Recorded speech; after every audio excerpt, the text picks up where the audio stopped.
Et donc la question qui me préoccupe cette semaine et que j'ai eu l'occasion d'évoquer avec deux clients finalement cette semaine, c'est est-ce qu'avoir trop d'argent, c'est un problème? Alors, d'abord, rappelez-vous ce que nous disait le poète anglais Francis Bacon. L'argent est un bon serviteur et un mauvais maître. Et reconnaissons que c'est un problème assez rare parce que l'entrepreneur manque souvent de ressources pour tous ses projets. Pour ses projets professionnels, bien sûr. Ah, je voudrais développer, recruter, ouvrir une filiale, lancer ce nouveau produit, acquérir ma distribution, etc., etc. Et quand on regarde l'ensemble des sommes nécessaires, et là on est dans la ressource argent, c'est pas la seule ressource, mais dans la ressource argent, on voit que on en a souvent jamais assez. Mais c'est vrai aussi à titre personnel. De nombreux entrepreneurs doivent d'abord arriver à l'étape où ils se payent correctement, et pour certains, ça prend peu de temps, pour d'autres, ça prend quelques années.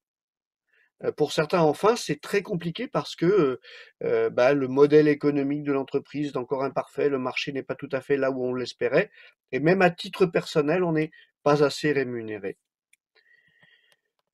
C'est vrai aussi de l'argent pour les aspects publics de la vie de l'entrepreneur.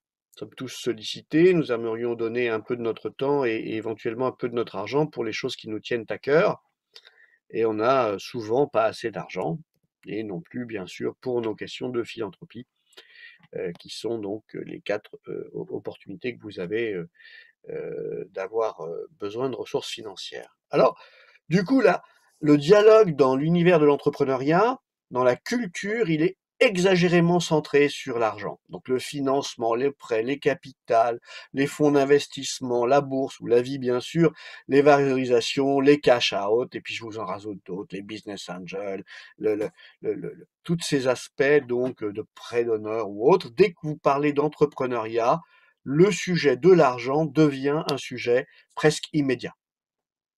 Sauf que l'entrepreneur se retrouve parfois avec des ressources financières abondantes et libres d'utilisation. Donc c'est plus rare, mais ça existe. Et c'est là qu'on va aller aujourd'hui. Comment est-ce qu'on peut avoir des ressources libres et abondantes? Eh ben, on a une ou plusieurs sociétés qui fonctionnent bien, elles génèrent des cash flows importants et on n'a pas de dette à rembourser. Donc, on a la disponibilité des cash flows dans les sociétés qu'on a, dont on est propriétaire et qu'on dirige. On peut avoir des dividendes réguliers parce qu'on a eu des cash flows abondants pendant plusieurs années, en plus de sa rémunération qui est suffisante pour le coup, voire généreuse, ce sont des choix personnels de l'entrepreneur quand le cash flow est abondant. On peut avoir en plus des dividendes, c'est-à-dire que en plus d'être payé pour diriger votre entreprise, vous recevez chaque année, vous décidez de vous verser chaque année une somme qui vient dans votre patrimoine personnel. Enfin, bien sûr, on peut avoir cédé une de ces entreprises à un montant extrêmement bien valorisé. Et dans ce cas, on se retrouve avec une somme importante, soudainement, qui devient disponible. Alors, vous allez me dire, pourquoi est-ce que c'est un problème? Alors, c'est intéressant. C'est un problème qui est difficile à comprendre pour les entrepreneurs et les autres qui voudraient, eux, un peu plus d'argent. Donc, je vous demande un effort d'imagination. Si vous êtes un entrepreneur et que vous êtes dans cette situation où vous vous dites quelques centaines de milliers, quelques millions, quelques dizaines de millions d'euros, quelques centaines de millions d'euros, je vois bien quoi en faire, alors vous n'êtes pas dans la situation que je décris. Mais faites un effort d'imagination, de vous projeter dans le cas où vous avez un excédent libre, d'abord dans l'entreprise. Alors cet excédent libre dans l'entreprise, finalement, c'est le moins délicat de tous à gérer parce que on a plein de projets. Alors on a plein de projets jusqu'à un certain cas. Vous le savez, nous, on a rencontré des milliers d'entrepreneurs et parmi les milliers d'entrepreneurs qu'on a rencontrés, des gens que peut-être vous connaissez et vous ne le soupçonnez pas, peuvent avoir des entreprises extrêmement, hem, rentables et depuis très longtemps. Et donc ils ont, fait le projet 2, puis le projet 3, puis le projet 4, puis l'expansion internationale, puis la fondation pour s'occuper du des gens qui, dans leur domaine d'activité, peuvent avoir des difficultés, puis ils ont acheté un concurrent ou 2, puis ça continue à bien marcher et d'année en année, il y a des millions d'euros supplémentaires de cash qui s'accumulent dans leur entreprise. Donc au début, avoir des excédents, de cash, c'est pas gênant parce qu'on a toujours plein de projets. 10 ans plus tard et qu'à Dieu ne plaise, si vous avez réussi, un grand nombre des projets que vous avez lancés, et ben, vous pouvez vous retrouver avec le problème de: «Bah, j'ai plus beaucoup de projets». Donc ça, c'est un indice qu'il se passe quelque chose. Et puis, là où c'est plus compliqué, dans les cas qu'on rencontre, c'est quand l'excédent important est dans la holding ou dans le patrimoine personnel. Donc, dans la holding, c'est le mécanisme de j'ai distribué des dividendes dans une société qui détient toutes mes participations, toutes mes entreprises. Et ben maintenant, ça s'accumule dans la holding. J'ai bâti une équipe dans cette holding.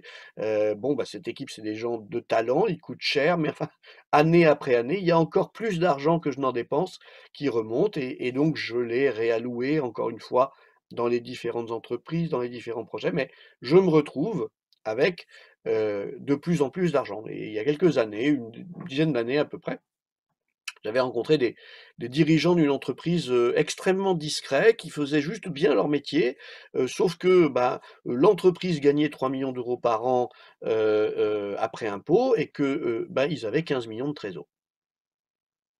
Et ben, 15 millions de trésor, quand on ne sait plus quoi en faire, on est dans une zone de difficulté. Et bien entendu, le cas que vous connaissez tous, c'est l'entrepreneur qui vend son entreprise et qui se retrouve avec une somme très importante. Et éventuellement, il a vendu la holding ou les titres en direct et ces sommes importantes sont maintenant dans son patrimoine personnel. Alors, bien sûr, il faut comprendre que la question devient: que vais-je faire de cet argent?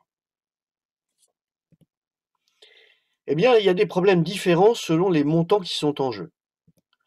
Je vous ai mis en vert ce que je pense être une zone qui est relativement peu délicate, peu dangereuse, pas compliquée à gérer. C'est lorsque vous vous retrouvez avec 1, 2 millions d'euros et encore une fois, hein, d'excédents libres disponibles parce que bien finalement avec 2 millions d'euros, bah, vous êtes dans l'auto-assurance des risques de la vie. Dit différemment, votre enfant, a besoin d'être rapatrié, d'un trek, au Bhoutan, l'assistance, refuse d'envoyer un avion, vous décrochez votre téléphone, vous affrétez un avion, vous ramenez votre enfant, ça va vous coûter 100 000 €, mais c'est pas un sujet, vous pouvez le faire. Vous êtes à ce moment-là, bien entendu, propriétaire de votre résidence principale. Vous avez de quoi vous relancer si jamais votre entreprise ne fonctionnait plus. Vous pouvez finalement prendre soin de votre famille, de vos parents, de vos amis. Vous êtes dans l'auto-assurance, mais ça ne fait pas de vous quelqu'un qui perd le contact avec la réalité. Plus compliqué, je vous l'ai mis en orange, vous avez entre 2 et 15 millions d'euros finalement de fonds disponibles et là, bah, il va falloir les investir, il va falloir les gérer. Vous allez devoir rencontrer vos conseillers en gestion de patrimoine. Vous allez faire connaissance avec votre notaire de façon intime.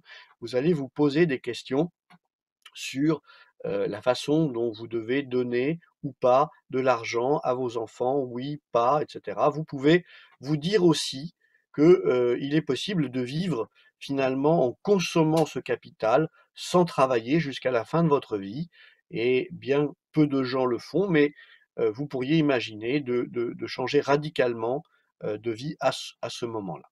Mais on est en orange parce que globalement, vous n'allez pas buter sur les problèmes les plus importants que vous rencontrez si vous vous retrouvez avec 15 à 100 millions d'euros de cash disponible. Alors évidemment, le nombre d'occurrences de ces événements est assez rare et donc on connaît peu de gens à qui c'est arrivé et nous, on a la chance, d'en avoir rencontré des dizaines, peut-être même à force, plus que ça et que nous avons vu que là se déroulent un certain nombre de conséquences qui peuvent être délicates. Notamment, notamment, votre activité principale devient gérer votre argent. Lorsque vous avez 50, 100 millions d'euros, vous avez un certain nombre de décisions à prendre qui vont faire que vous allez passer une grande partie de votre vie avec vos banquiers, avec vos fiscalistes, avec un certain nombre de gens qui vont avoir un avis différent de vous sur certains sujets et sur lequel il vous faudra arbitrer. Et donc, ce qu'on ne soupçonne pas, c'est qu'à partir de ce moment-là, vous n'êtes plus un entrepreneur dirigeant de son projet d'entreprise parce que l'argent va prendre finalement une place dans votre vie extrêmement importante. Je vais aller un petit peu loin en détail, mais avant, laissez-moi vous raconter qu'il y a pire. Eh bien sûr, c'est plus de 100 millions d'euros. Et là aussi, au fil des 25 dernières années, nous avons eu l'occasion de croiser plusieurs personnes qui ont eu, certains diraient la chance, mais vous voyez que ça commence à être une question, cette notion de chance. Ils ont eu finalement, l'occasion de retrouver, plus de 100 millions d'euros d'excédents disponibles, libres d'utilisation et il a fallu construire une vie, ou continuer à construire une vie avec ce problème-là. Parmi les problèmes que vous allez rencontrer sur votre vie, il y a, celui de la solitude et de l'angoisse. Alors vous savez, on s'imagine qu'avoir de l'argent, c'est chouette. La réalité, c'est que quand vous fréquentez des gens qui sont très riches, vous voyez bien qu'il y a quelque chose qui cloche, hein. Ils sont rarement heureux et ça, c'est pas nouveau, hein, tous les sages, nous l'ont souvent indiqué. «L'argent ne fait pas le bonheur», dit le proverbe et vous savez bien que quand vous êtes, fortuné, vous vous posez la question de: «Est-ce que j'ai encore des amis qui m'aiment pour la personne que je suis, tout imparfaite tout imparfaite que je sois, mais est-ce qu'ils m'aiment pour moi ou est-ce qu'ils m'aiment parce que j'ai de l'argent?» Mais pire, c'est vrai aussi de votre famille. Et je ne parle pas de votre oncle ou de votre cousin ou de votre neveu qui va soudainement se rappeler à votre souvenir alors que vous ne l'avez pas vu au cours des 10 dernières années. Je parle de votre conjoint, je parle de vos enfants et dans une certaine mesure, je parle de vos parents. Finalement, la présence de cet argent, ce que nous avons observé, vient créer une forme d'artificialité dans les relations, y compris au sein de la cellule familiale. Vous pouvez vous demander également: «À qui puis-je en parler? À qui puis-je évoquer finalement cette solitude, cette angoisse, alors même que tout le monde me voit comme quelqu'un de chanceux, que tout le monde me renvoie l'image que je suis quelqu'un de formidable simplement parce que j'ai de l'argent?» Ça limite fortement le nombre de personnes de confiance à qui vous pouvez, raconter ce qui vous arrive. Et puis c'est un nouveau territoire et un nouveau territoire, c'est toujours quelque chose qui crée de l'angoisse parce qu'il y a des dangers, que ces dangers, vous ne les connaissez pas et que, eh bien, il est évident que vous allez faire des erreurs, vous allez vous tromper, que ça aura des conséquences et ça aura des conséquences alors que vous avez peur d'être jugé si vous gérez mal.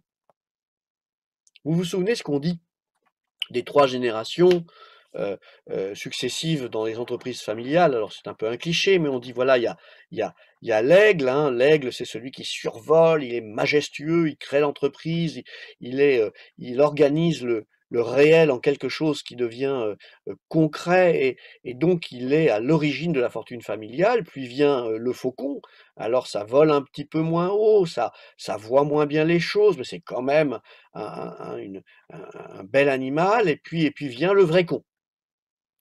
Alors c'est la troisième génération et c'est cette troisième génération alors c'est des histoires, hein, c'est pas forcément si vous êtes la troisième génération, dormez tranquille, ça n'est pas une malédiction.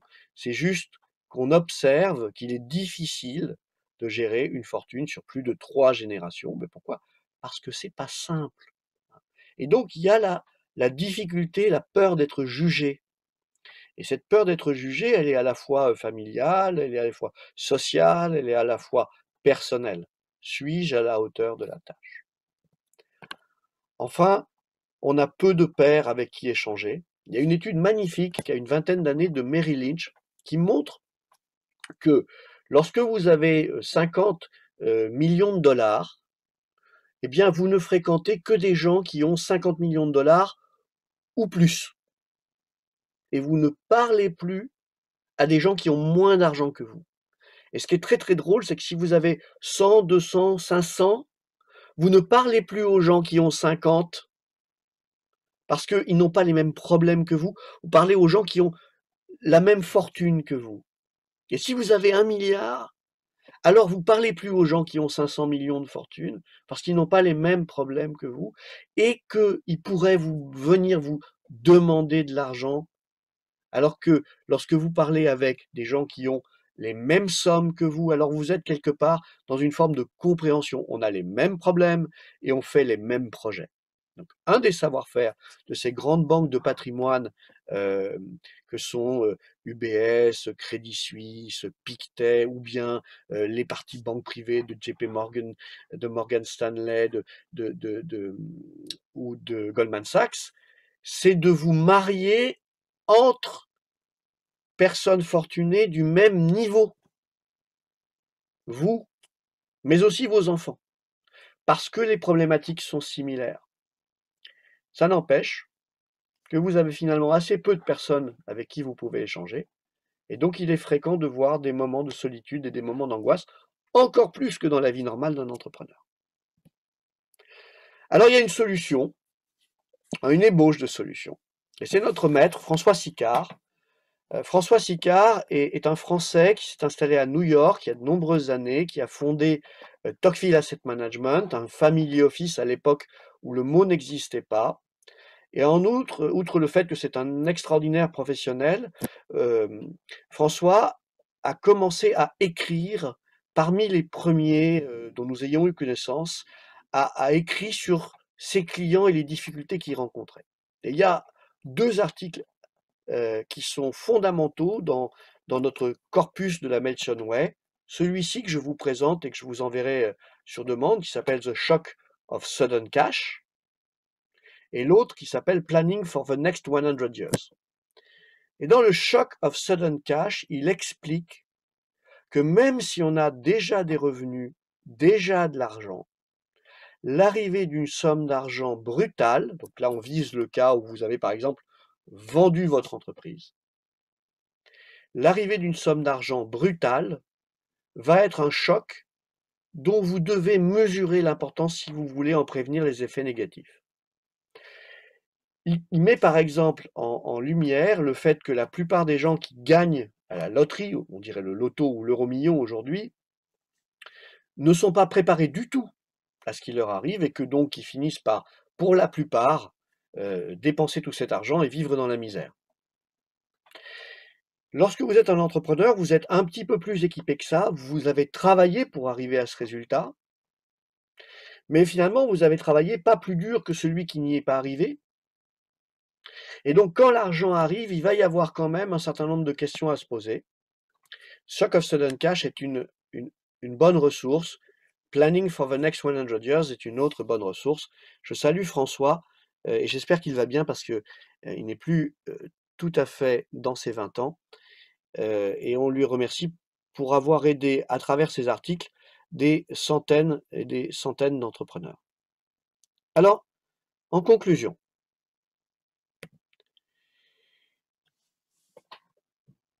si vous n'avez pas ce problème d'avoir trop d'argent, eh bien vous n'êtes pas à l'abri que ça vous arrive, puisque le succès est essentiellement lié au hasard, ce qui fait que jusqu'à aujourd'hui, vous n'avez pas une montagne de cash, ben ça peut changer, et ça peut changer assez vite. Rappelez-vous, si vous avez cette situation, que l'argent ne définit pas qui vous êtes.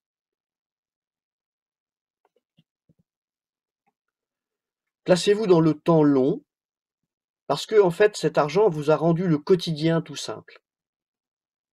Et donc, il vous reste le temps long, et la complexité de l'avenir. La solitude n'est pas une fatalité. Forcez-vous à rencontrer des gens, y compris des gens de milieux tout à fait différents des vôtres. Partez, voyagez, et voyager, ça commence à 1 heure de chez soi. Allez remonter le fil de certains métiers, allez dans des territoires que vous ne connaissez pas, allez participer à des actions collectives, non pas avec votre chéquier à la main, mais avec vos 2 bras et vos 2 jambes. Parce que la solitude, ça se combat en rencontrant de nouvelles personnes. Enfin, et là, on prend un peu de hauteur, avoir beaucoup d'argent, c'est tout d'un coup se retrouver dans une dimension très chaotique du monde. Là où vous croyez être dans l'ordre, dans le connu, dans le prévisible, eh bien vous vous trouvez d'un seul coup dans un endroit inconnu, dangereux, non maîtrisé. Et donc, qu'est-ce qu'on peut faire lorsqu'on se retrouve soudainement dans le chaos? Je me base sur le travail de Jordan Peterson, dont vous savez qu'on apprécie infiniment sa profondeur. La solution, c'est de développer un objectif, de savoir, dit-il, d'aller vers le aim, que j'ai traduit par vision, c'est imparfait, mais développer finalement une direction que vous aimeriez suivre. Parce que c'est ce qui va vous permettre d'ordonner le chaos. C'est ce qui va vous permettre de passer ce mauvais moment, parce que c'est un mauvais moment. Il y a des bons aspects à cette situation, il y a énormément de mauvais aspects, mais notamment un des principaux aspects délicats, c'est que vous êtes inexpérimenté. Vous arrivez dans une zone où votre courbe d'expérience, un autre de nos concepts favoris, votre courbe d'expérience est très faible et vous devez apprendre à la grimper. Pour survivre à ça, en restant un être humain normal, sensible et ne pas devenir une personne différente qu'on n'apprécie pas, il faut développer cette vision pour vous-même de ce que vous pourriez devenir.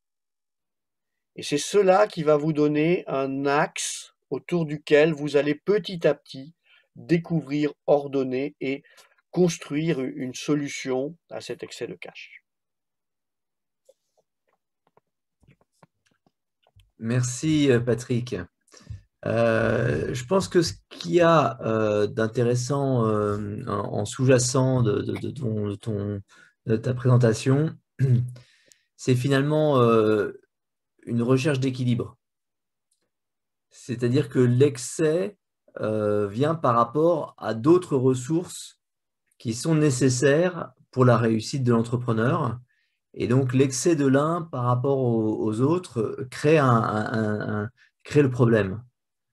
C'est parce qu'on a trop d'argent et pas d'idées à mettre en face. C'est parce qu'on a trop d'argent et pas de people ou de relations suffisantes pour pouvoir le leverager correctement qu'on a finalement un grave problème. Et les solutions que tu proposes, tout comme celles qu'évoquait Laurent tout à l'heure, de prendre du temps pour soi-même, c'est une façon de faire renaître des nouvelles idées, des nouveaux défis qu'on peut maintenant adresser avec ce nouveau cash. Et la tentation, c'est de mettre le cash en dessous, le matelas, et de faire comme si on n'avait pas. Vous savez, toutes ces études sur les gens qui ont gagné au loto montrent qu'en fait, ils ne changent pas leur vie. Ils restent la même vie d'avant, et donc, quelque part, ils oublient l'argent. Ils le mettent à côté, et ils font comme s'il n'y en avait pas, et ils essayent de vivre comme avant. Au lieu d'admettre que, bon, ben, du coup, il faut changer la dimension des problèmes qu'on veut résoudre. Il faut changer la nature des collaborateurs avec lesquels qu'on veut engager et la nature du travail qu'on va devoir faire. C'est absolument vrai, je suis d'accord à 100% avec ce que dit Jean Koustrov. Je rajouterais que tout ça nécessite une étape de transition. On ne bascule pas, surtout lorsque, vous voyez, l'argent arrive d'un coup. Encore une fois, vous développez des entreprises, ça se passe bien, le cash flow est là, les premières années, c'est pas un souci.